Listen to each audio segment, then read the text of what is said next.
Employment ব্যাংকের নথিভুক্ত যুবশ্রীদের জন্য একটি গুরুত্বপূর্ণ আপডেট। দীর্ঘ অপেক্ষার পর এমপ্লয়মেন্ট ব্যাংকে নথিভুক্ত যুবশ্রীদের মাসিক 1500 টাকা উৎসাহ ভাতা আজকে ব্যাংক অ্যাকাউন্টে ক্রেডিট করা হয়েছে। তো আজকে কোন কোন যুবশ্রীরা টাকা পেলেন এবং কত টাকা করে পেলেন, মূলত এই নিয়েই আজকের ভিডিওটি। তো ভিডিওটি প্রথম থেকে শেষ পর্যন্ত অবশ্যই দেখবেন এবং ভিডিও শুরু করার আগে এখনও পর্যন্ত যারা আমার চ্যানেলটি সাবস্ক্রাইব করেননি, চ্যানেলটি সাবস্ক্রাইব করে দেবেন এবং ফেসবুক পেজ থেকে দেখে থাকলে পেজটিকে ফলো করে রাখবেন। তো চলুন বন্ধুরা, ভিডিওটি শুরু করা যাক। এমপ্লয়মেন্ট ব্যাংকে নথিভুক্ত যুবশ্রীদের গতকাল থেকে টাকা পাঠানো শুরু হয়েছে।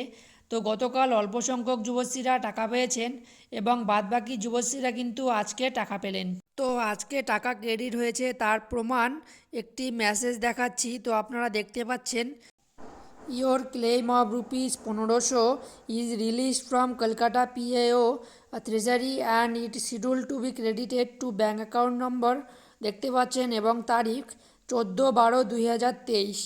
তো দেখুন, আজকে কিন্তু সেই সমস্ত যুবশ্রীরাই টাকা পেলেন যারা এর আগে টাকা পেয়েছিলেন এবং যাদের লাইফ কেজ ইন যুবশ্রী রয়েছে সেই সমস্ত যুবশ্রীরাই কিন্তু টাকা পেলেন।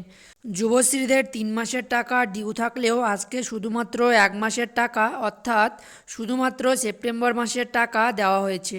এখনও কিন্তু আপনাদের অক্টোবর নভেম্বর মাসের টাকা দেওয়া বাকি রয়েছে। তো বন্ধুরা, আজকের আপডেট এই পর্যন্তই। আমাদের পরবর্তী আপডেটগুলি পেতে ভিডিওটিতে একটি লাইক দেওয়ার পাশাপাশি চ্যানেলটি সাবস্ক্রাইব করে রাখবেন এবং ফেসবুক পেজ থেকে দেখে থাকলে পেজটি ফলো করে রাখবেন।